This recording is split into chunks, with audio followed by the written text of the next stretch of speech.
मसीह में मेरे अजीज भाइयों और मेरी अजीज बहनों, आज की तिलावत में हमने पढ़ा अंजील पाक में कि यीशु मसीह कहते हैं झूठे नबियों से खबरदार हो। किनसे खबरदार हो? ये जो झूठे नबी हैं, ये उनके मुताबिक बात नहीं हो रही जो मसीहत के अलावा है, या किसी और मजहब की बात नहीं हो रही, बल्कि बात हो रही है मसीही मजहब, मसीहत की। यीशु मसीह कहते हैं जो मुझे ऐ खुदावंद कहते हैं, उनमें से हर एक खुदा की बादशाही में दाखिल ना होगा। इसका मतलब है कि बात हो रही है उन झूठे नबियों की जो कहां पे हैं? आपके यहां मौजूद हैं, जो मसीही हैं, और उनकी नबूवत, उनका कलाम, उनकी बातें जो हैं वो खुदावंद की तरफ से नहीं, क्योंकि वो जो भी बात करते हैं उसमें उनकी अपनी मर्जी शामिल होती है और साथ साथ अपने आप को आगे बढ़ाना शामिल होता है। उनका मकसद कभी लोगों के लिए, खुदा के लोगों के लिए काम करना नहीं है, बल्कि अपनी जात के लिए काम करना है। उनका मकसद जो है वो खिदमत नहीं है, बल्कि कारोबार है, जिससे वो ज्यादा से ज्यादा अमीर हो सके, उनकी जिंदगी आसान हो सके और किसी तरह की भी कोई परेशानी ना रहे और मेहनत भी ज्यादा ना करें। तो आज हम देखते हैं, जब हमने पहली तिलावत पढ़ी, कहां से पढ़ी थी? कहां से पहली तिलावत पढ़ी? अरमिया नबी की किताब। अब देखिए, आप यहाँ पे मौजूद हैं तो आपको पता होना चाहिए कि हमारी पहली तिलावत कौन सी थी। तो पहली तिलावत में हमने देखा कि खुदा का कलाम अरमिया नबी पर नाज़िल होता है और अरमिया नबी को खुदा कहता है कि ये जो लोग हैं जो झूठी नबूवतें करते फिर रहे हैं, ये जो कहते फिर रहे हैं कि हमें खुदा ने ये कहा है और हम आपके पास आए हैं खुदा का कलाम लेकर, आप इन्हें बता दें मैंने इनसे कोई भी बात नहीं की। और साथ ही आज खुदावंद में ये बताता है कि वो कौन से लोग हैं जिनसे मैं बात नहीं करता। हिंट, क्योंकि खुदा के कलाम में हर चीज का हिंट मौजूद होता है। ऐसा नहीं है कि खुदा इशारा नहीं करता, खुदा बताता नहीं, खुदा बताता है सारा कुछ। और खुदा कहता है इन्हें आप कैसे पहचानेंगे? ये कहेंगे कि मुझे खुदा ने बोझ दिया। जो ही आप सुने, आपके कानों में ये लफ्ज जाए कि खुदा ने मुझे बोझ दिया है, तो समझ आना ये वो झूठे नबी हैं, ये वो लोग हैं जो हकीकी तौर पर खुदा ने नहीं भेजे। ये आपको आते ही कहेंगे खुदा ने मुझे बोझ दिया, मेरे दिल में बोझ पैदा हुआ, खुदा ने मुझे आपके पास भेजा। ऐसे लोगों को खुदा ने आपके पास नहीं भेजा, ये वो झूठे नबी हैं। ये वो लोग हैं जिन्हें असल में खुदा ने चुना ही नहीं और ना ही इन्हें खुदा ने कहीं पे भेजा हुआ है। खुदा कहता है कि मैंने नहीं चुना। आज के कलाम में आप देखें तो पहली तिलावत में खुदा कहता है ये आएंगे और यही बात करेंगे कि मुझे खुदा ने बोझ दिया है, मैंने इन्हें कोई बोझ नहीं दिया। ये झूठे लोग हैं और ये आकर अपनी ही तरफ से आपसे बातें करते हैं और तरह तरह से आपको बहलाते फुसलाते हैं और फिर आपको पैरासाइट्स की तरह चूस देते हैं। इनका काम सिर्फ और सिर्फ आपको चूसना है और खुद मोटे होना है। इनका और कोई काम नहीं। इनसे आपने बहुत ज्यादा बच के रहना। इन लोगों से आपने खौफजदा भी नहीं होना, इसलिए क्योंकि इन्हें मैंने नहीं भेजा। कतई तौर पर ये मेरी तरफ से आए ही नहीं है, ना ही मैंने इन्हें कोई नबूवत दी है, ना ही मैंने इन्हें कोई कलाम दिया है, ना ही मैंने इन्हें कुछ कहा है, ना ही मैंने इनसे कोई बात की है। ये जो भी बातें करते हैं ये अपनी तरफ से करते हैं। ये आपको कहते हैं सलामती है, जबकि सलामती नहीं होती। ये आते हैं आपके पास, आप बड़े डीलर हैं, शराब बेच रहे हैं, ये आपके पास आते हैं, आपसे पैसे लेते हैं और कहते हैं खुदावंद आपको सलामत रखे, ये आपको गलत सलामती दे रहे हैं। मैंने इन्हें भेजा है इस सलामती के लिए, क्योंकि ऐसी सलामती आ ही नहीं सकती। ये कहाँ की सलामती है कि आप शराब बेच रहे हैं और ये आके आपको कह रहे हैं कि आपको खुदा सलामत रखे, खुश रखे, और आपके घर में ये बड़ी बड़ी दुआएं बातें कर रहे हैं। ये ऐसा हो ही नहीं सकता है। जब आप गलत काम कर रहे हैं तो फिर उसका नतीजा भी गलत है। ये नहीं हो सकता कि आप गलत काम करें और आपको कोई दुआ दे और कहे कि खुदा ने मुझे भेजा है आपकी तरफ और आपकी सलामती हो। आपकी कोई सलामती नहीं हो सकती। और खुदावंद कहते हैं कि इन लोगों से बहुत बहुत ज्यादा आपने खबरदार रहना है। आज का कलाम हमें खबरदार करने के लिए है, ताकि हम उन लोगों से खबरदार रहे जो कहते हैं तो सलामती की बात है, लेकिन हकीकत में कोई भी सलामती नहीं होती। ये बताते तो आपको यही है कि खुदा ने आपको बचा लिया, खुदा ने आपकी इस चीज को कबूल कर लिया है, लेकिन मैंने कबूल नहीं किया, मैंने कभी कबूल नहीं किया होता। और अगर हम इसको देखें, पहला मलूक उसका 22वां बाब और उसकी 22वीं आयत में जाएं तो वहां पे हमें दो बादशाह दिखाई देते हैं, एक अखियब और एक यहोशप्पत। यहोशप्पत बादशाह जो है वो यहूदियों का बादशाह है और जो अखियब है वो इस्राएल का बादशाह, यानी कि शुमाली और जनूबी दोनों हुकूमतों के बादशाह मौजूद हैं। खुदा जो है अखियब को नापसंद करता है, उसकी बादशाही को नापसंद करता है, और खुदा अपने तख्त पर बैठा है। सारा आसमानी लश्कर खुदावंद खुदा की पाक हज़ूरी में मौजूद है। और खुदा कहता है कौन जाएगा उस लश्कर से। खुदा मुखातिब है कि कौन जाएगा। लश्कर खामोश है, लेकिन आइडियाज दिए जा रहे हैं। कभी कोई कुछ कहता है, कभी कोई कुछ कहता है, कभी कोई कुछ कहता है। और उस दौरान में एक रूह निकलती है उस लश्कर में से और खुदा के सामने जाके खड़ी हो जाती है, खुदा की पाक हज़ूरी में हाजिर होती है और खुदावंद खुदा से कहती है क्या खुदा मैं जाऊंगी। तो खुदा कहता है कैसे, क्या करोगी, किस तरह से। तो कहते मैं जाऊंगी और वहां पे जो नबी हैं उनके अंदर दाखिल हो जाऊंगी और वो झूठ बोलेंगे, झूठी नबूवतें करेंगे, झूठी बातें करेंगे, कलाम को झूठे तरीके से बयान करेंगे, झूठ बनाकर आगे पेश करेंगे और इस तरह से मैं अखियब को जो है वो फंसा दूं। खुदा कहता ठीक है जाए।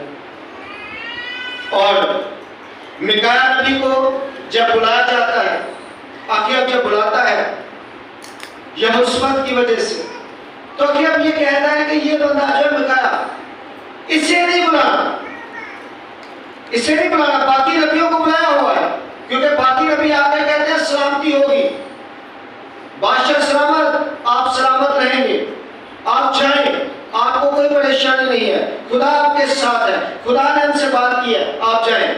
और अखियब कहता है कि इस मिकाया को नहीं बुलाना। यहोशप्पत कहता है कि मिकाया को भी बुलाओ, नबी है। लेकिन क्या होता है, वो जो अखियब है वो कहता है उसे नहीं बुलाना। क्यों? इसलिए कि वो आता है तो आके कोई ऐसी बातें करता है कि मेरे दिल को परेशानी हो जाती है, वो मेरे खिलाफ बातें करता है, लेकिन फिर भी उसे बुला लिया जाता है। यहोशप्पत कहता नहीं चले बुला ले, आपको कोई अच्छी बात खुदा की तरफ से मिलेगी। और जब बुलाया जाता है तो वो साफ लफ्ज़ों में कह देता है कि आपकी सलामती नहीं हो सकती, आपने गुनाह किया, आपको इसका क्या मिलेगा, बदला मिलेगा। खुदा आपको तबाह बर्बाद कर देगा। और यही बात वो सुनना नहीं चाहता और वो कहता है कि इसे कैदखाना में डाल दो, इसे जुल्म की रोटी खिलाएं और इसके साथ जितना जुल्म हो सकता उतना करें, क्योंकि ये गलत बात करता है। ये मेरी खुशी के लिए बात नहीं कर रहा, मेरी कामयाबी के लिए बात नहीं कर रहा, बल्कि ये मेरी नाकामी की बात कर रहा है। बाकी जितने नबी हैं वो सारे के सारे ये कह रहे हैं कि मुझे क्या मिलेगी, कामयाबी मिलेगी। वो बादशाह के हक में दुआएं मांगते हैं और ये देखिए ये क्या होगा।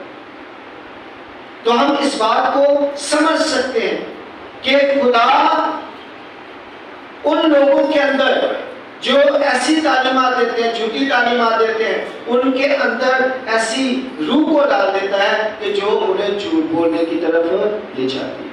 वो आपके पास आते हैं और यीशु मसीह कहते हैं वो आपके पास आते हैं गोया फाड़ने वाले भेड़िए। लिबास उनका वही है जो बाकी है लोगों ने पहना हुआ है, यानी कि अंदाज वही है, हाथ में बाइबल वही है, कलाम वही है, बातें वही करेंगे, लेकिन सारी बातों का निचोड़ उनका यही होगा कि आपकी तनख्वाह कितनी है। एंड बात यही होगी आपकी सैलरी कितनी है, ते ताड़ी कहनी दे यकी बंदी होगी ऊपर, बाकी बंद करना बात करा। यानी कि ये आएंगे और इनका मकसद सिर्फ ये होगा कि आपसे किस तरह से पैसे निकलवाने, आपकी जेबें किस तरह से टटोलनी है। इनका मकसद कभी ये नहीं होगा कि आप खुदा की बादशाही में दाखिल हो जाए, उसमें शामिल हो जाए, ये मकसद नहीं होगा। हालांकि बेशक खुदा खुशी से देने वालों को अजीज जानता है। आप अपनी मर्जी से चाहे पूरा गाड़ी दे दें, खुदा को कबूल है, लेकिन अगर कोई आपको मजबूर करता है तो ये खुदा को कबूल नहीं।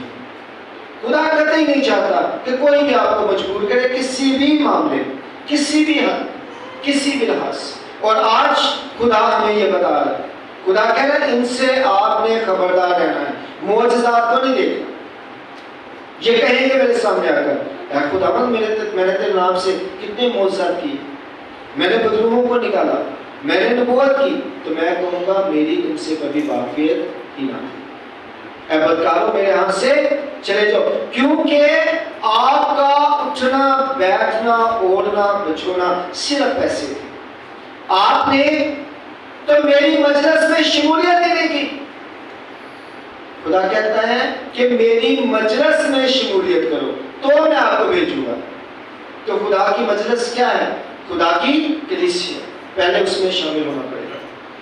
जब आप उसमें शामिल होंगे तो फिर आपको भेजा जाएगा। तो अगर आप शामिल ही नहीं हुए और आपने कह दिया मुझे खुदा ने भेज दिया, तो खुदा ने आपको नहीं भेजा। आप घर में बैठे हुए हैं, अचानक आप उठे हैं, सोच रहे आप दुआ करते होते थे, कोई महीना 2 महीने साल 2 साल आप दुआ करते रहे या छोटे मोटे ऐसे काम करते रहे, तो अचानक ही आपने सोचा खुदा ने मुझे भेजा है कि मैं आज ही खिदमत करूँ, तो खुदा ने आपको नहीं भेजा, क्योंकि आप उसकी मजलिस में शामिल नहीं हुए। ये आपके दिल का इरादा है, आपका अपना ख्याल है, और आपको एक बुरी रूह के हवाले कर दिया गया है जिसने आपके अंदर ये बात डाली है कि जाओ जाके ये काम करो। आपको खुदा ने नहीं भेजा। ये बहुत ज़्यादा जरूरी इस बात को समझना। और कैसे पता चलेगा? आज के कलाम में खुदा कह रहा है कि वो मेरी मजलिस में शामिल ही नहीं होंगे, वो मेरी जमात के रुकन नहीं होंगे। अगर वो मेरी जमात के रुकन नहीं है और वो काम कर रहे हैं, तो इसका मतलब मैंने उन्हें नहीं भेजा, वो अपने आप ही से भेजे गए, खुद ही भेजे गए, उन्होंने खुद को खुद ही भेज लिया है और वो काम कर रहे हैं। बेशक आप उन्हें देखेंगे, मोजज़ात भी देखेंगे, सारा कुछ देखेंगे, लेकिन आप उनके फलों से उन्हें जरूर पहचानेंगे, क्योंकि आपको नजर आएगा, लालच आपको नजर आएगा, आपको तरह तरह की और बातें नजर आएंगी और आपको समझ आ जाएगी कि ये खुदा की मजलिस के लोग नहीं। कलाम की जब वो बात करेंगे, कलाम भी इस तरह का बयान करेंगे जिसमें उनकी अपनी मर्जी भी शामिल हो और उनका अपना मकसद भी शामिल हो और उनकी बढ़ोतरी भी शामिल हो, जिससे वो आगे बढ़ सके। वो कलाम भी वही देंगे ताकि किसी न किसी तरीके से उनका आगे बढ़ने वाला चांस जो है वो बढ़ जाए।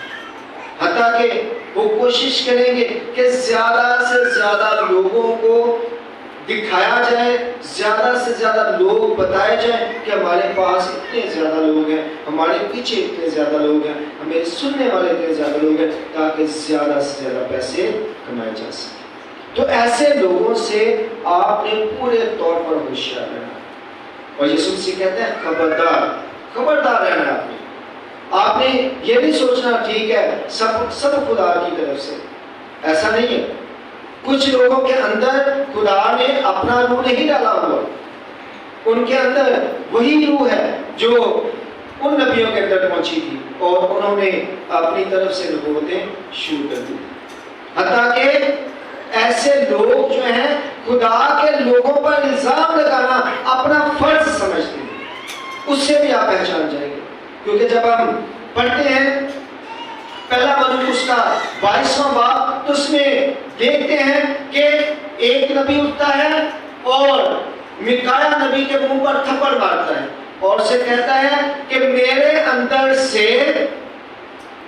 खुदा का कलाम, खुदा का रूह किस तरह से, कौन से रास्ते से आपके अंदर गया।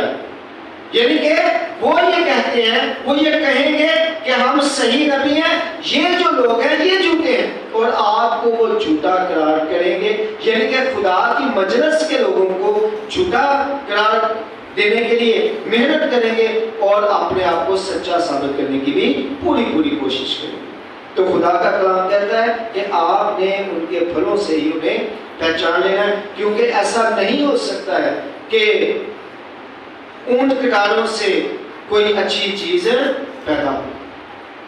ऐसा नहीं हो सकता। ऐसा नहीं हो सकता है कि आम के दरख्त पे अंगूर लगने शुरू हो जाए या अंगूरों की बेल पे तरबूज लगने शुरू हो जाए। ऐसा नहीं हो सकता।